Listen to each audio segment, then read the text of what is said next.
मारे महला में फूली छे केसर क्यारी, चलो तो दिखाऊं बिहारी।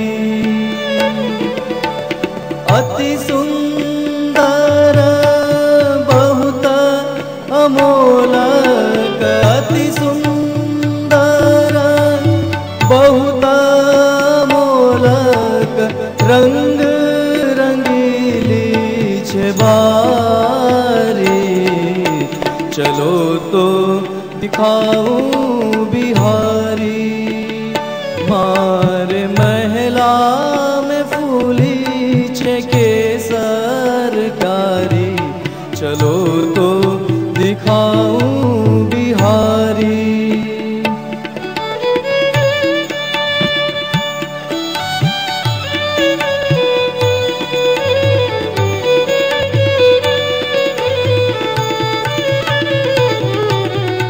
नंद नंदन की जय, यशोदा नंदन की जय, नंद नंदन की जय, यशोदा नंदन की जय। नंद नंदन की जय, यशोदा नंदन की जय, नंद नंदन की जय, यशोदा नंदन की जय। बोलो असुर निकंदन की जय जय जय, बोलो असुर निकंदन की जय जय जय। नंद छैया की जय, नाग नथैया की जय, नंद छैया की जय, नाग नथैया की जय। नंद छैया की जय, नाग नथैया की जय, नंद छैया की जय, नाग नथैया की जय। जय हो। कथा सुनने में भी आनंद आता है और नाचने में परमानंद आता है। हे नंद छैया की जय, नाग नथैया की जय, हे नंद नंदन की जय, नाग नथैया की जय। नंद छैया की जय, नाग नथैया की जय, नंद छैया की जय, नाग नथैया की जय। बोलो माखन चुरैया की जय जय जय, बोलो माखन चुरैया की जय जय जय। बोलो माखन चुरैया की जय जय जय, बोलो माखन चूरा की जय जय जय। यशोदा नंदन की जय, नंद नंदन की जय, यशोदा नंदन की जय, नंद नंदन की जय। यशोदा नंदन की जय, नंद नंदन की जय, यशोदा नंदन की जय, नंद नंदन की जय। दाऊ के भैया की जय, रास रचैया की जय, दाऊ के भैया की जय, बोलते भी जाइए। भैया की जय। दाऊ के भैया की जय, रास रचैया की जय, दाऊ के भैया की जय, रास रचैया की जय। बोलो नृत्य करैया की जय जय जय, बोलो नृत्य सैया की जय जय जय। बोलो नृत्य करैया की जय जय जय, बोलो नित्य सवैया की जय जय जय। मुरलीधारी की जय, ब्रज बिहारी की जय, मुरलीधारी की जय, ब्रज बिहारी की जय। मुरलीधारी की जय, ब्रज बिहारी की जय, मुरलीधारी की जय, ब्रज बिहारी की जय। बोलो कृष्ण मुरारी की जय जय जय, बोलो कृष्ण मुरारी की जय जय जय। बोलो कृष्ण मुरारी की जय जय जय, बोलो कृष्ण मुरारी की जय जय जय। यशोदा नंदन की जय, नंद नंदन की जय, यशोदा नंदन की जय, नंद नंदन की जय। यशोदा नंदन की जय, नंद नंदन की जय, यशोदा नंदन की जय, नंद नंदन की जय। बोलो असुर निकंदन की जय जय जय, हे बोलो असुर निकंदन की जय जय जय। नंद छैया की जय, नाग नथैया की जय, नंद छैया की जय, नाग नथैया की जय। नंद छैया की जय, नाग नथैया की जय, नंद नंदन की की जय, नागनथैया की जय। हे नंद छैया की जय, नागनथैया की जय। हे नंद छैया की जय, नागनथैया की जय। बोलो माखन चुरैया की जय जय जय। बोलो माखन चूरैया की जय जय जय। दाऊ के भैया की जय, रास रचैया की जय। दाऊ के भैया की जय, रास रचैया की जय। दाऊ के भैया की जय, रास रचैया की जय। दाऊ के भैया की जय, रास रचैया की जय। बोलो नृत्य करैया की जय जय जय। बोलो नित्य सरैया की जय जय जय। मुरलीधारी की जय, ब्रज बिहारी की जय। मुरलीधारी की जय, ब्रज बिहारी की जय।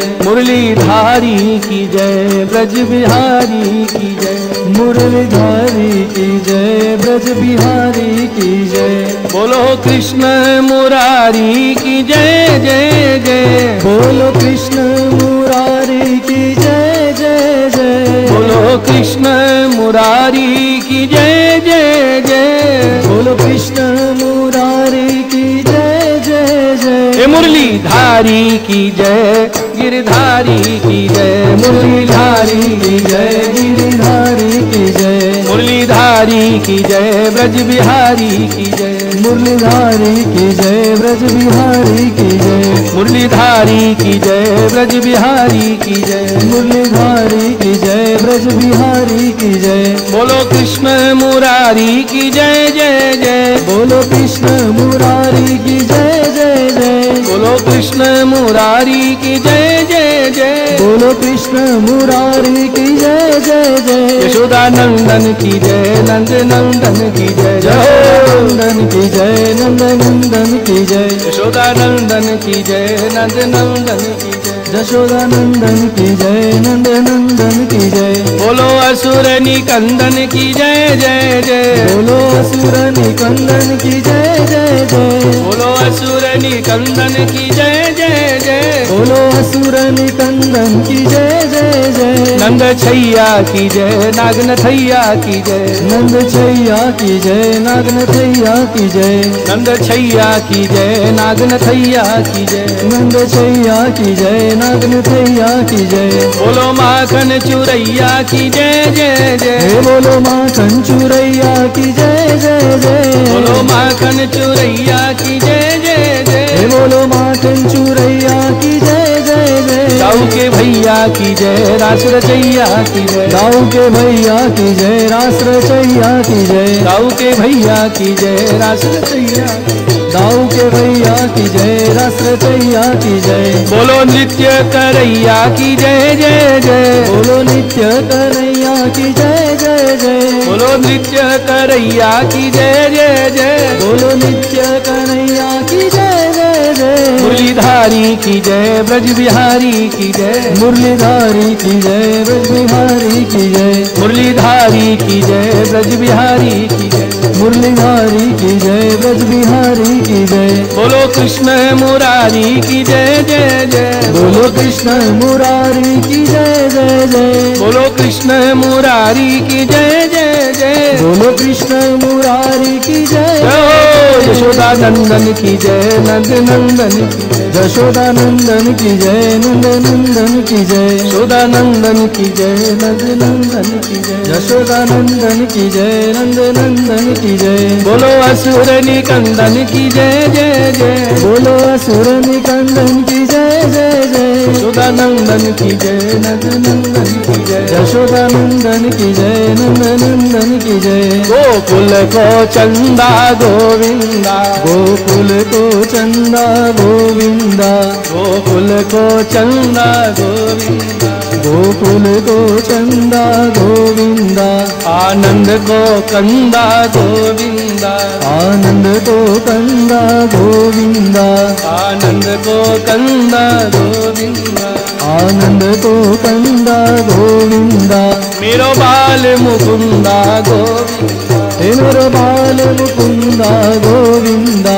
मेरो बाल मुकुंदा गोविंदा, मेरो बाल मुकुंदा गोविंदा, गोपी मन फंदा गोविंदा, गोपी मन फंदा गोविंदा, गोपी मन फंदा गोविंदा, गोपी मन फंदा गोविंदा, गोपी मन फंदा गोविंदा, गोपी मन फंदा गोविंदा, मेरो बाल मुकुंदा गोविंदा, हे मेरो बाल मुकुंदा गोविंदा, मेरो बाल मुकुंदा गोविंदा, हे मेरो बाल मुकुंदा गोविंदा, आनंद को कंदा गोविंदा, आनंद को कंदा गोविंदा, आनंद को कंदा आनंद को कंदा गोविंदा, अरे गोविंदा भज गोविंदा, गोविंदा भज गोविंदा, गोविंदा भज गोविंदा, गोविंदा भज गोविंदा,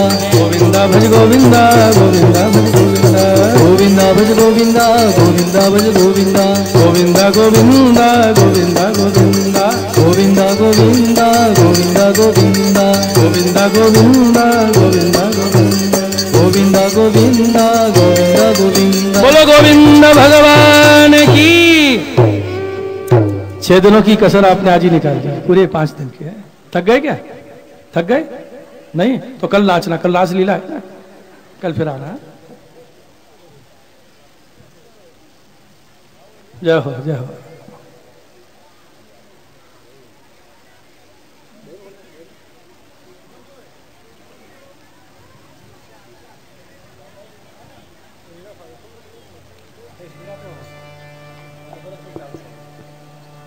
श्री गिरिराज धरण की।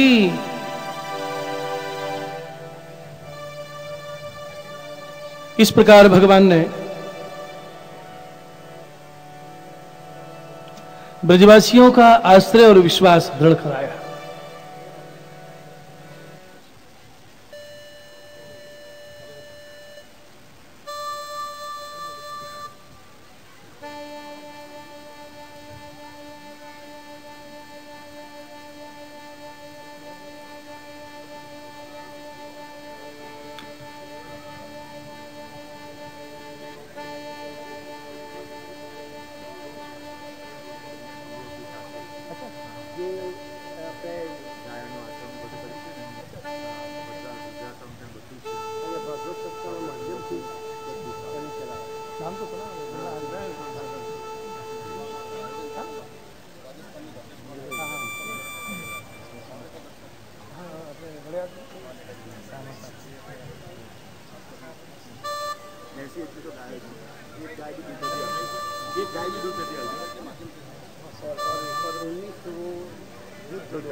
श्री गिरिराज धरण की।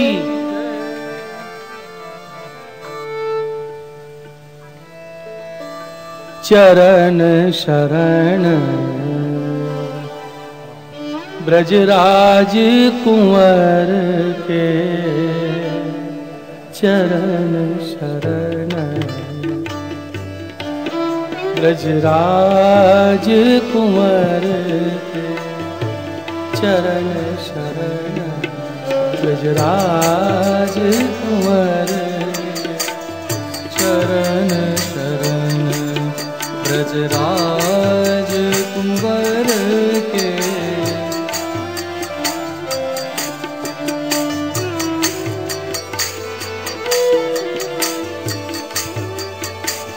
भगवान का आश्रय दृढ़ हो गया है ब्रजवासियों। वे कहते हैं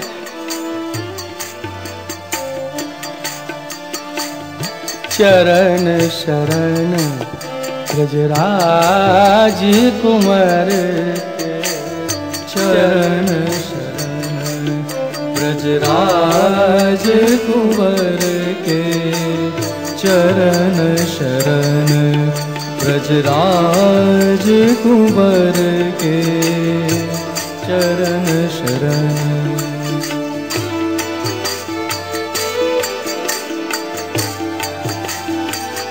हम विधि अवधि कछु नहीं समझत, हम विधि अविधि कछु नहीं समझत, हम विधि अवधि कछु नहीं समझत, हम विधि अविधि कछु नहीं समझत, रहत भरोसे मुरलीधर के, रहत भरोसे मुरलीधर के, चरण शरण ब्रजराज कुंवर, चरण शरण ब्रजराज कुंवर के, चरण शरण ब्रजराज कुंवर के, चरण शरण ब्रजराज कुंवर के, चरण शरण।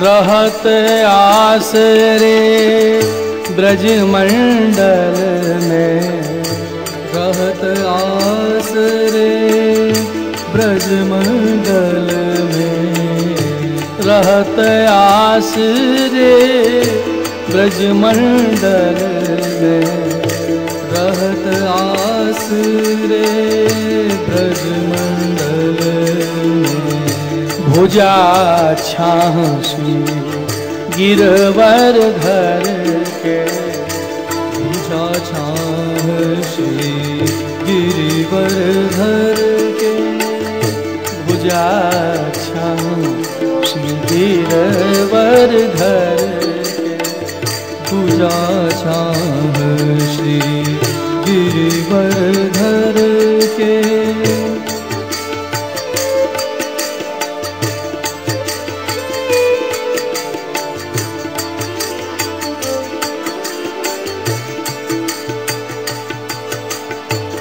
प्रभु मुकुंद माधो सुखदाई, प्रभु मुकुंद माधो सुखदाई, प्रभु मुकुंद माधो सुखदाई, प्रभु मुकुंद माधो सुखदाई,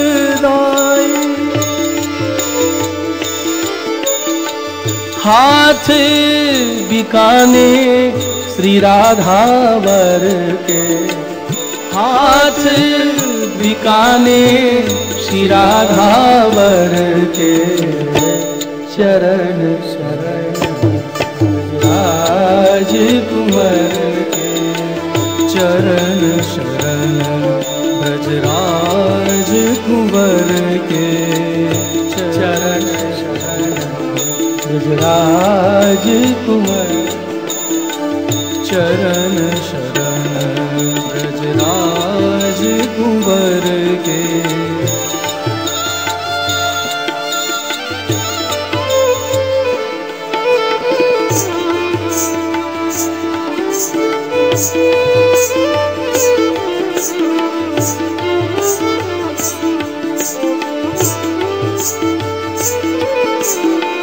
हम विधि अवधि कछु नहीं समझत, हम विधि अविधि कछु नहीं समझत,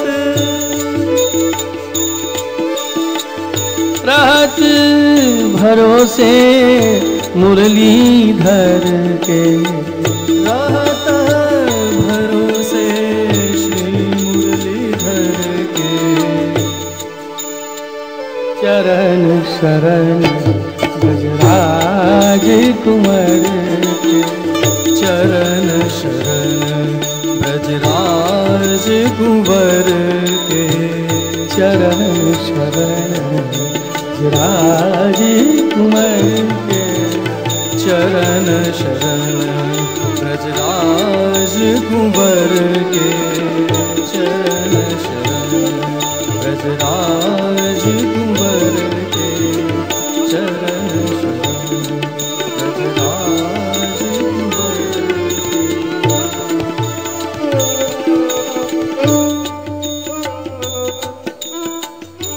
रहत आसरे ब्रज मंडल में, रहत आसरे ब्रज मंडल में, भुजा छाह श्री गिरवर धर के, भुजा छाह श्री गिरिवर धर के,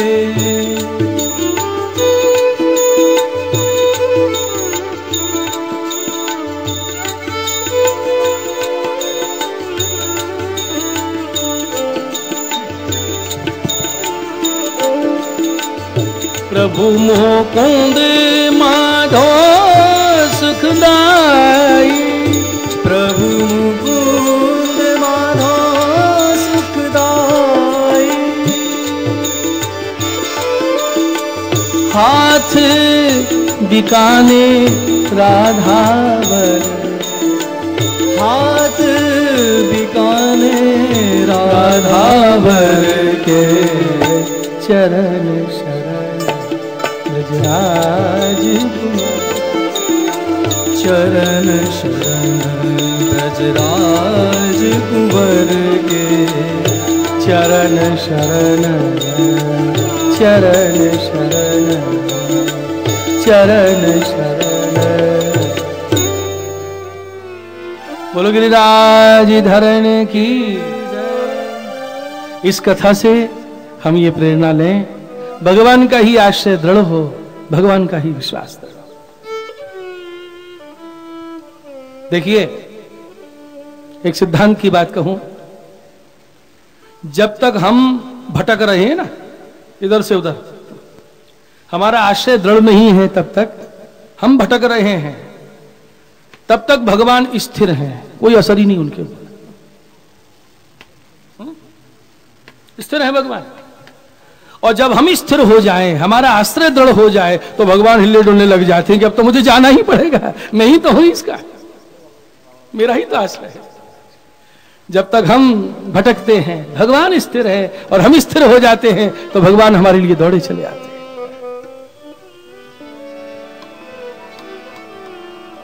मछली तो जल में तरे, बहे जात गजरा, जो जाकी शरणे बसे, बाको बाकी लाज, कन्हैया बाको बाकी लाज। मछली तो जल में तरे, बहे जात गजरा, जो जाकी शरणे बसे, बाको बाकी लाज, कन्हैया बाको बाकी लाज, कन्हैया बाको बाकी लाज। मछली से बहुत ज्यादा बलवान हाथी होता है, लेकिन नदी की धारा हाथी को बहा देती है, और मछली धारा के विपरीत जावे, अनुकूल जावे, नदी की धारा उसको नहीं बहाती। क्यों? मछली ने जल का आश्रय किया है, वो उसकी रक्षा करती है। हाथी बह जाता है। जो जाकी शरणे बसे बाखों बाकी लाज।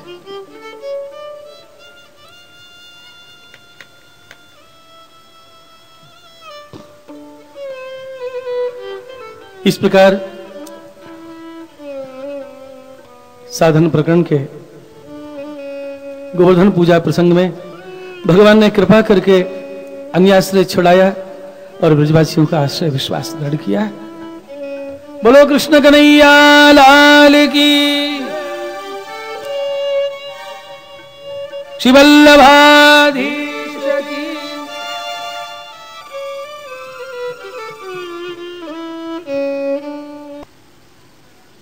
नमामि श्री बालकृष्णं यशोदोत्संगलालितं पूतना सुपयप्पान रक्षिता शेष बालकं प्रभुर्नंदकुमारो मे स्वामिनी वृषभानुजा कृतार्थोऽहं कृतार्थोऽहं कृतार्थोऽहं न संशयः प्राकृतधर्मानाश्रयमप्राकृतनिखिलधर्मरूपमिति निगमप्रतिपाद्यं यत्तच्छुद्धं सकृतिस्तौमि। 2 मिनिट भगवत स्मरण करिए। कृष्ण गोविंद गोविंद गोपाला, कृष्ण गोविंद गोविंद गोपाला, भज मुरली मनोहर नंदलाला, भज मुरली मनोहर नंदलाला। कृष्ण गोविंद गोविंद गोपाला, कृष्ण गोविंद गोविंद गोपाला, भज मुरली मनोहर नंदलाला, भज मुरली मनोहर नंदलाला। कृष्ण गोविंद गोविंद गोपाला, कृष्ण गोविंद गोविंद गोपाला, भज मुरली मनोहर नंदलाला, भज मुरली मनोहर नंदलाला। कृष्ण गोविंद गोविंद गोपाला, कृष्ण गोविंद गोविंद गोपाला, भज मुरली मनोहर नंदलाला, भज मुरली मनोहर नंदलाला। बोलो श्री कृष्ण कन्हैया श्री वल्लभा। माइक थोड़ा बराबर कर दो। अत्र विराजमान परमादरणीय पूज्य चरणों ने नमस्कार करी। शुक स्वरूप श्री सतीश जी शर्मा आ कथाना बधा ज मुख्य यजमान एवं ट्रस्ट અને આપ સૌ વાલા અમદાવાદના ભાવુક ઉત્સાહી એવं जिज्ञासु वैष्णव वृंद, प्रभु कृपाथी अष्टोत्तरशत भागवत कथानो बहुत सुंदर आयोजन अमदावादना आंगणे अहींया करवामां आव्यो। पूज्य तिलक कुमारजीना मार्गदर्शन हेठळ प्रसन्नतानो विषय छे, पण घणीवार आपणने एक प्रश्न पूछवानी इच्छा थाय पोताना जातने के आपणे केटली बधी भागवत कथाओनुं श्रवण करीए छे, केटली बधी भागवत कथा। कोईने हमणां उभो थईने प्रश्न करूं तो कोई पण व्यक्ति एवो नहीं होय जेने हजू सुधी भागवत कथानुं श्रवण कर्युं नहीं।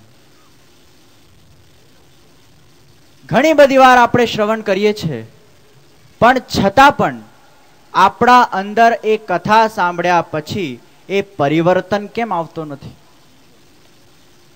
આ પ્રશ્ન આપણા અંતર્મનને પૂછવા જેવો છે કે અમે પ્રવચનો સાંભળીએ છીએ, અમે સત્સંગમાં જઈએ છીએ, અનેકાનેક કથા સાંભળીએ છીએ, પણ છતાંય આટલું બધું સાંભળ્યા પછી આપણા અંદર ક્યારેક પણ કંઈક પણ પરિવર્તન આવ્યો?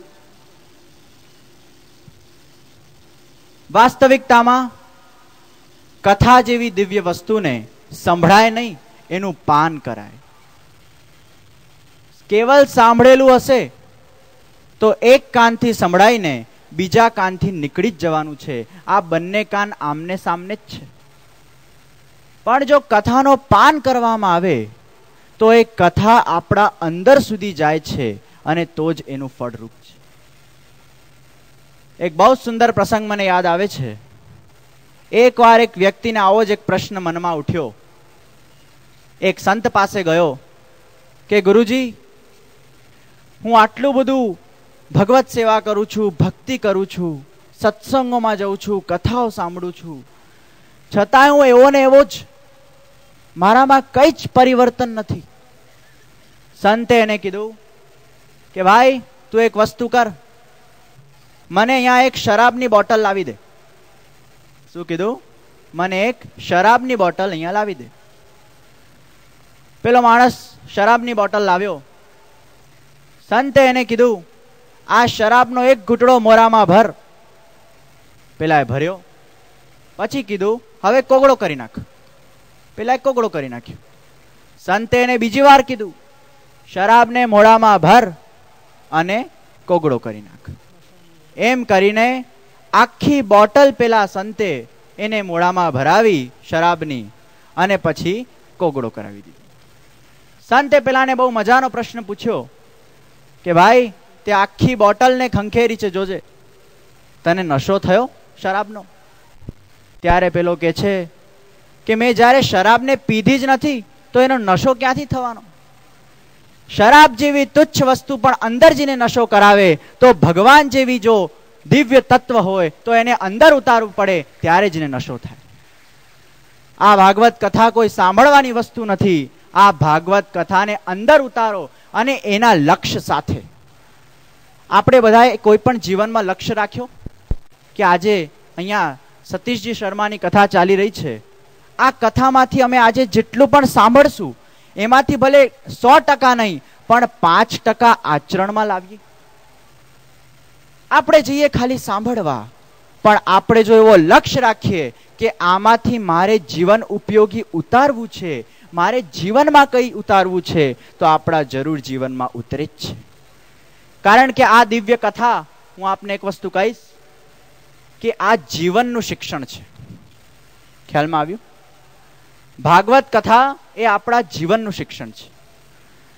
આપણા સંતોએ ભાગવતજીની 2 પ્રકારે વ્યાખ્યા કરી. ભગવતા પ્રોક્તમ ઇતિ ભાગવતમ, ભગવાને જે પોતાના સ્વમુખે કહ્યું એ ભાગવત. જુઓ, ગીતાજી અને ભાગવત એ બંનેના આગળ શ્રીમદ શબ્દ લાગે છે. શ્રીમદ રામાયણ કહેવાતું નથી, શ્રીમદ કોઈ બીજો ગ્રંથ કહેવાતો નથી. કેવલ ગીતાજી અને ભાગવતજી આ બેના આગળ શ્રીમદ શબ્દ લાગે છે, કારણ કે ભગવાને સ્વમુખેથી કીધેલા છે. ભાગવતજીના પણ આદિ વક્તા આદિ નારાયણ ભગવાન સ્વયં છે, એટલે શ્રીમદ ભાગવત. તો ભગવતા પ્રોક્તમ ઇતિ ભાગવતમ, ભગવાને પોતાના મુખે કહ્યું એ ભાગવત, અને ભગવતઃ અયમ ઇતિ ભાગવતમ, કે જે ભગવાને પોતાના મુખે કહ્યું એ ભાગવત એ તો બરાબર, પણ જે કીધેલું છે અને જે કહેનાર છે એ 2 અલગ નથી, એક જ છે, માટે આ ભાગવત. બહુ સમજવા જેવો અર્થ છે. જે કહેનાર અને જે કીધેલું છે એ બંને જુદા નથી, એ એક જ છે, માટે ભાગવત એ કૃષ્ણનું વાંગમય સ્વરૂપ છે. સાક્ષાત કૃષ્ણનું વાંગમય સ્વરૂપ. અને જ્યાં સુધી ભાગવતજીની મહત્વ સમજાતો નથી ને ત્યાં સુધી એની કિંમત આપણને થતી નથી. આપણા જીવનમાં કોઈ પણ વસ્તુનો જ્યાં સુધી મહત્વ, એનો ઇમ્પોર્ટન્સ આપણને સમજાતો નથી ત્યાં સુધી આપણને એ વસ્તુની કિંમત થવી એ અસંભવ છે. પથ્થર છોકરો રમતો હોય, નાનો બાળક, અને આપણને ખબર પડે કે આ પથ્થર હીરો છે, તો તરત આપણે એના હાથમાંથી જૂટવીને કબાટમાં મૂકીને તાળું મારી દઈએ. કારણ કે હીરાની આજે વેલ્યુ છે, પથ્થરની કોઈ વેલ્યુ નથી. મહત્વ જ્યારે આપણને સમજાઈ જાય છે, એ વસ્તુનું મહત્વ જ્ઞાન થઈ જાય છે કે આ વસ્તુ આટલી મહત્વની છે, ત્યારે આપણને એની વેલ્યુ ખબર પડે છે કે આ મારા લાઈફમાં કેટલું ઇમ્પોર્ટન્ટ છે. શ્રમ વગરનું ફળ નકામું, ભૂખ વગરનું ભોજન નકામું છે કે નહીં? મહેનત વગરનું ફળ એકદમ નકામું છે, એની કોઈ કિંમત રહેતી નથી. પણ કોઈ ફળને જો મહેનતથી પ્રાપ્ત કરવામાં આવે, એના પાછળ દિન રાત ખૂન પસીનાની જ્યારે મહેનત કરીએ અને એમાં જો કોઈ આપણને વસ્તુ પ્રાપ્ત થાય તો એની મહત્તા કઈ અલગ છે. તમને લોકોને આનો અનુભવ છે? દર્શન કરવા જઈએ ને નાથદ્વારામાં, ત્યારે એટલી ધક્કા મૂકીને ગીર્દી હોય. અને નાથદ્વારાના દર્શનની બહુ મહત્તા છે કે ગેટ પર ઉભા રહી જવાનું, પછી લોકો જ તમને આગળ પહોંચાડી દે. તમારે એમાં કઈ હલવાનું જ નહીં, પગને કષ્ટ આપવાની જરૂર જ નહીં. અને ધક્કા મુક્કી કરીને જ્યારે આપણે શ્રીનાથજી સન્મુખ જઈએ અને એમના દર્શન કરીએ તો એ મહેનતથી જે દર્શનનો પ્રાપ્ત મજા આવે છે એ કે અલગ જ છે. પછી પૈસા આપીને દર્શન કરો એ વાત તો અલગ છે. ધક્કા મુક્કી કહીને જે વસ્તુ આપણા માટે ઇઝીલી અવેલેબલ નથી, સમજો ખાસ, જે વસ્તુ આપણા જીવનમાં ઇઝીલી પ્રાપ્ત નથી, એને જ્યારે આપણે પ્રાપ્ત કરીએ છીએ ત્યારે એની મહત્તા અલગ હોય છે. ઇઝીલી મળી જાય એનું કોઈ મહત્વ જ નથી. આમ હવાનો કોઈ મહત્વ નથી, છે કે નહીં? મફત. We don't have to pay four air. હવાના કોઈ પૈસા આપવા પડતા નથી, સાવ મફત છે. પણ હવાની વેલ્યુ બહુ છે. હવાને પ્રાઇસ નથી, આપણે પૈસા નથી આપવા પડતા, પણ હવાની વેલ્યુ છે. હવાનું મહત્વ ક્યારે સમજાય? જ્યારે પાણીમાં આપણું આમ કોઈ બોચી પકડીને આમ ડૂબોડે અને જ્યારે આપણે ઉપર આવવા પ્રયત્ન કરીએ, હવા હવા ચિલ્લાઈએ, પાણીમાં કોઈ આપણું મોઢું નાખી દે, ત્યારે આપણને હવાની મહત્વ ખબર પડે કે ભાઈ હવા વગર એક ક્ષણે ચાલી શકાય નહીં, ભલે મફત છે. તો જ્યાં સુધી આપણને મહત્વ સમજાતો નથી ત્યાં સુધી આપણને એની કિંમત થતી નથી. આ કથા એ જીવનનું શિક્ષણ છે, એ જીવનની પાઠશાળા છે. જો જીવનનો શિક્ષણ હોય છે એક, અને એક જીવિકાનો શિક્ષણ હોય છે. સ્કૂલ અને કોલેજોમાં જે અપાય છે એ જીવિકાનું શિક્ષણ છે, પરંતુ આ કથા એ આપણા જીવનનું શિક્ષણ છે. જીવિકાનું શિક્ષણ એ બતાડે છે કે પૈસો કઈ રીતે કમાવો, પણ જીવનનું શિક્ષણ એ બતાડે છે પૈસા પ્રત્યે આપણી દ્રષ્ટિ કેવી હોવી જોઈએ. પૈસો જ કેવલ કમાવાનો આપણો ધ્યેય હોય છે. આજનો સમાજ એ પૈસાને પોતાનો સાધન માન્યા કરતા પૈસો જ મારો સાધ્ય છે એવું માની બેઠો છે. આ જીવનમાં જીવન જીવવા માટે પૈસો એ સાધન છે, પણ પૈસો કોઈ સાધ્ય નથી. આજનો મનુષ્ય પૈસા પાછળ એવો ગાળો થઈ ગયો છે કે એને ખાલી પૈસો જ દેખાય, કે મારા જીવનમાં ખાલી પૈસો જ મેન છે. આવું જેનો જીવન મંત્ર થઈ ગયો છે કે પૈસો મારો પરમેશ્વર, દુકાન મારો મંદિર, હિસાબના ચોપડા મારી પોથી, પૈસા ગણવા મારા જપ, બૈરી મારી ગુરુ, અને છોકરા છે એ શાલિગ્રામ. હવે હું પૂજા કે સેવા કોની કરું? આવો જીવન મંત્ર જેને બનાવી લીધો છે કે મારું બધું જ એ પૈસો જ છે, વિધાઉટ મની કઈ જ નહીં, એ માણસ પોતાનો શું કલ્યાણ કરી શકવાનો? પૈસાથી શરીરને સુખ આપી શકાય, પણ પૈસાથી આત્માને સુખ આપી શકાતો નથી, અને આ પરમ સત્ય છે. પિક્ચરમાં તમે જાઓ ત્યારે ટિકિટ ખરીદવી પડે, એના માટે પૈસા ચૂકવવા પડે, કારણ કે પિક્ચર આપણને શરીરનો સુખ આપે છે, બાહ્ય સુખ આપે છે, એ તમને મફત નથી. પણ કથા એ આત્માનો આંતરિક સુખ આપે છે, એ મફત છે. કથા માટે કોઈ આપણને પૈસા આપવા પડતા નથી. દિવ્ય વસ્તુઓ આપણને ફ્રીમાં મળે છે અને એની આપણને કદર રહેતી નથી. તો આ જીવનમાં પૈસો જ બધું નથી.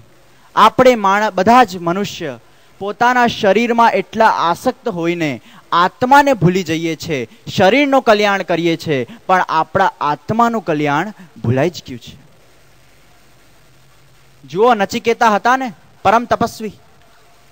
નચિકેતાએ તપ કર્યો અને યમરાજ એના તપથી પ્રસન્ન થયા. યમરાજે નચિકેતાને કીધું, તું 3 વાર મારા પાસેથી માંગ. ત્યારે નચિકેતા એમાંથી એક માંગે છે કે મને આત્મજ્ઞાન આપો. શું માંગે છે? આત્મજ્ઞાન.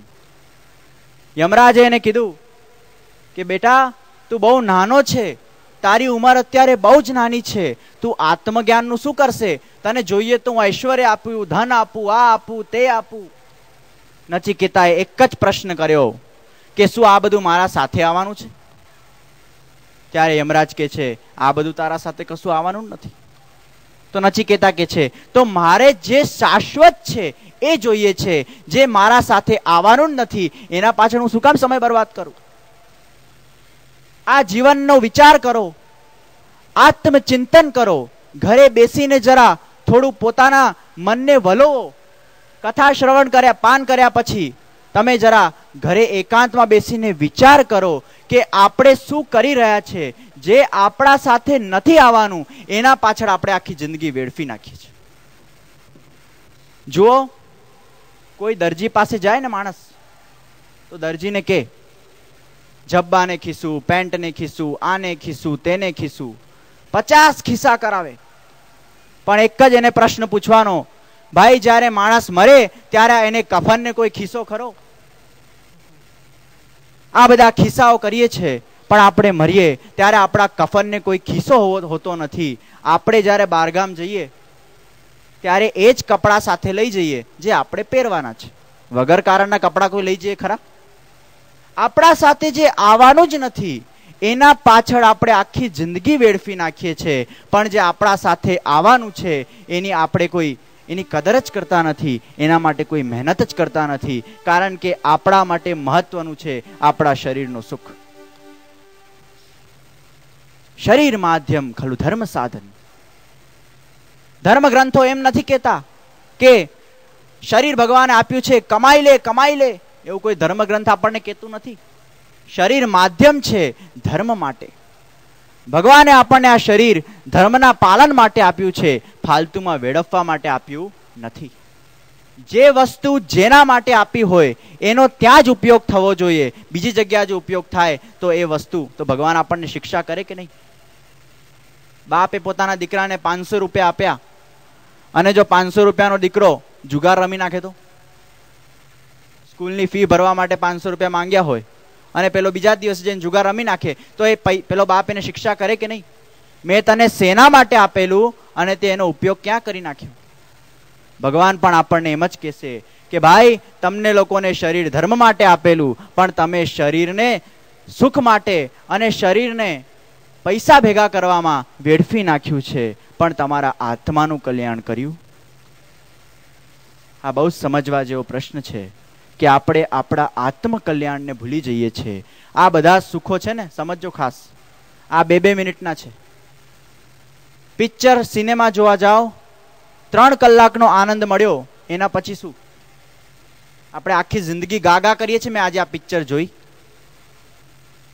ભોજન કર્યું, સ્વાદ ને સ્વાદમાં આપણે એ ભોજન પછી એનો 10 મિનિટનો આનંદ છે. આ બધા જ આનંદ ક્ષણભંગુર છે, પણ આપણો જીવનનો સાચો આનંદ તો આપણો આત્મકલ્યાણ, જ્યારે પરમાત્માની અનુભૂતિ થાય છે, પરમાત્માનો અનુભવ થાય છે, એ આપણા જીવનનો સાચો આનંદ છે, આંતરિક આનંદ. એક બહુ સુંદર પ્રસંગ યાદ આવે છે.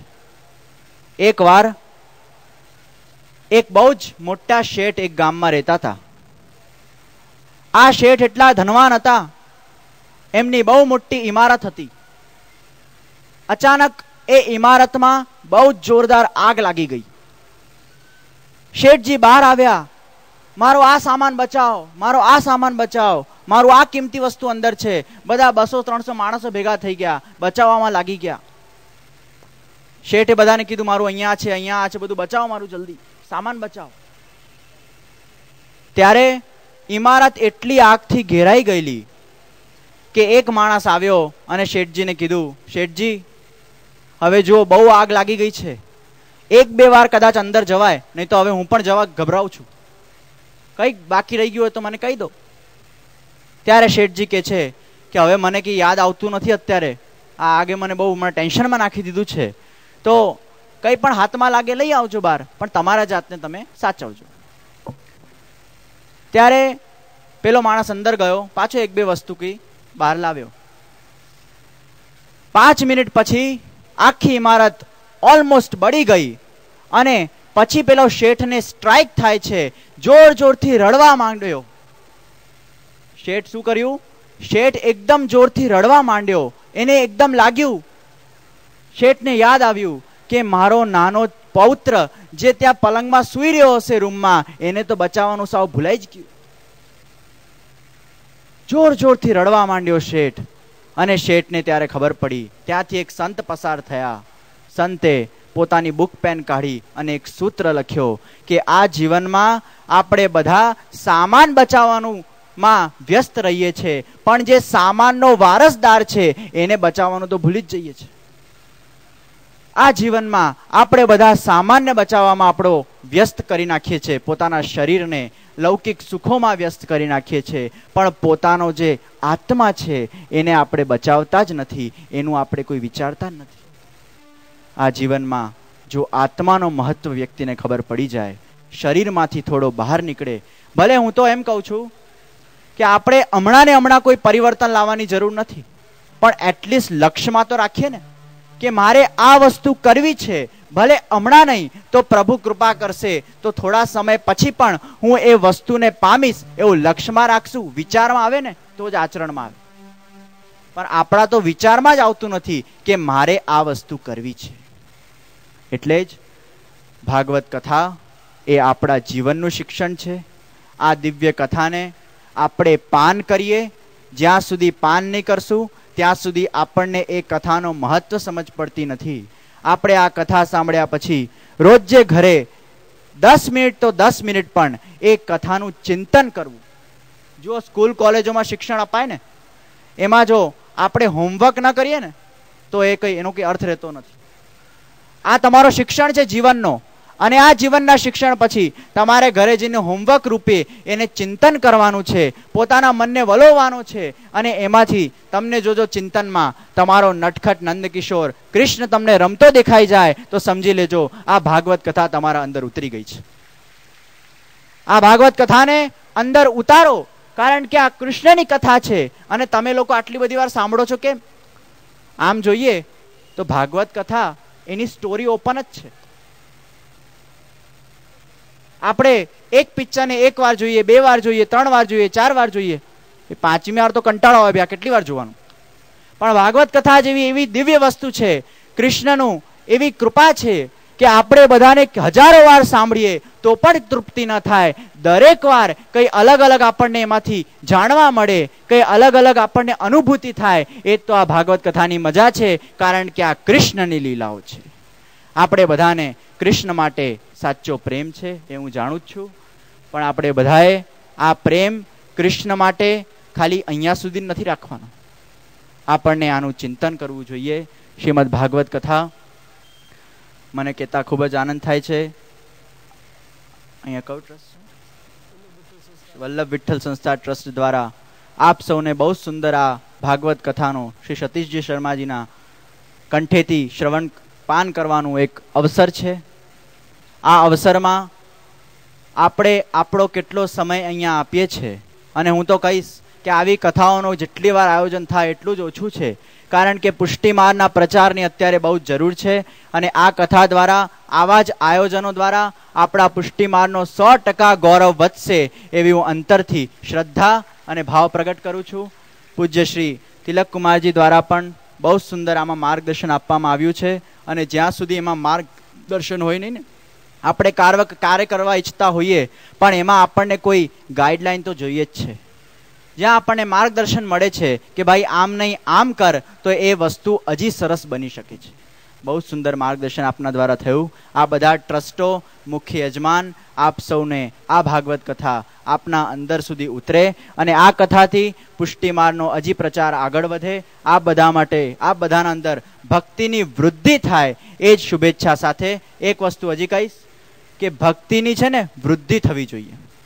આપણા અંદર જે ભક્તિ છે એ જો 10મા વર્ષે તમારી ભક્તિ 20મા વર્ષે જો વધતી નથી તો એ ભક્તિનો કોઈ અર્થ નથી. ભક્તિની ઓલવેઝ વૃદ્ધિ થવી જોઈએ, પ્રેમની ઓલવેઝ વૃદ્ધિ થવી જોઈએ. એ ત્યાંનું ત્યાં જ હોય તો એનો કોઈ અર્થ નથી.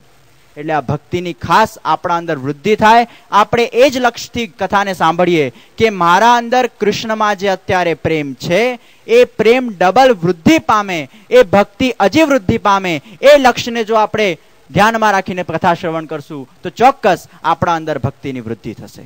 બસ આટલું જ કહી પ્રભુ ચરણોમાં મારા વક્તવ્યને વિરામ આપું છું. એકવાર જોરથી જય જયકાર કરીએ. બોલો શ્રી કૃષ્ણ કનૈયા લાલ કી, બોલો શ્રી વલ્લભાધીશ કી. આજે પ્રત્યક્ષ કલિયુગમાં અનુભવાય છે. પ્રથમ સ્કંદમાં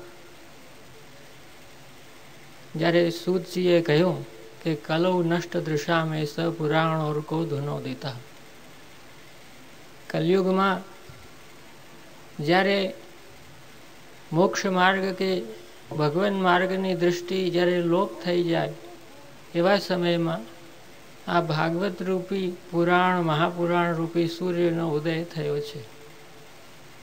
જેમના પ્રકાશમાં જીવો પોતાના પારલૌકિક કલ્યાણ અને ભગવત પ્રાપ્તિનો માર્ગ જોઈ શકે છે. અને એ રીતે આ પ્રભુની પરમ કૃપા સમજાય છે કે આપણા ઋષિ મુનિઓ, વેદવ્યાસ ભગવાન અને પ્રભુ કેટલા દયાળુ છે કે હજારો વર્ષ પૂર્વ આ બધી પરિસ્થિતિઓને સમજી અને એનો માર્ગ સુજાડી ગયા છે. અને જે આજે પણ દરેક ધાર્મિક જન એનો લાભ લે છે અને લઈ શકે છે. આજ ભૌતિકતાની માયા લોકોને પોતાના પારલૌકિક કલ્યાણથી દૂર લઈ જઈ રહી છે. પોતાના પારલૌકિક કલ્યાણની ચિંતા ઓછી થઈ રહી છે. આજે કોઈને આપણે ધાર્મિક ચર્ચા કરવી હોય તો વ્યક્તિગત સ્તર ઉપર વધારે સારી રીતે કરી શકાય છે, જાહેરમાં નહીં. કારણ કે એનાથી આપસી વિરોધની આશંકા ઊભી થાય છે. પણ શ્રીમદ ભાગવત એક એવો વ્યાપક સંદેશ આપે છે કે જેના વડે કલયુગના બધાય જીવોનું કલ્યાણ થાય એ વાત સમજી શકે લોકો. કારણ કે આ મનુષ્ય દેહ એ જીવને અનેક બીજા જન્મોના પછી બહુ મોટા ભાગ્યથી મળે છે. એ રીતે આ મનુષ્ય દેહ એ બહુ મૂલ્યવાન છે. પણ એ ત્યારે કે જે એ દેહ પ્રાપ્ત કર્યા પછી જો મોક્ષ માર્ગ કે ભગવત પ્રાપ્તિના માર્ગમાં એ ચાલે. અને એના માટે મંગલાચરણમાં જ સત્યમ પરમ ધીમહિ, એ પરમ સત્યનું ધ્યાન એ શ્રીમદ ભાગવતનું આખા ગ્રંથનો સાર અંદર રહેલો એક સૂત્ર છે. દરેક સ્કંદોની અંદર એ પરમ સત્ય ભગવાન શ્રી કૃષ્ણની લીલાનું જ અનુસંધાન રાખવામાં આવે છે. જુદા જુદા અવતારો અને વ્યુહો વડે પણ એ જ ભગવાન કેવી રીતે પોતાના ભક્તોનો ઉદ્ધાર કરે છે એવી અનેક કથા અને ઉપદેશો વડે આ જ્ઞાનને દૃઢ કરવામાં આવેલું છે.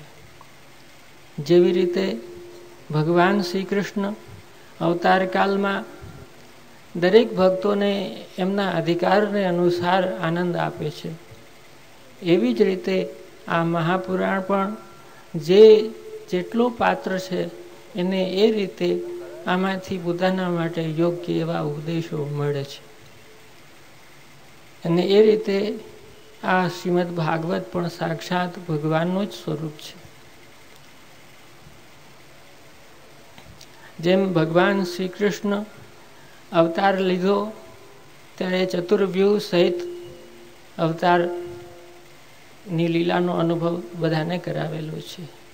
સાથે સાથે મનુષ્યનો અભિનય પણ પોતે કરેલો છે.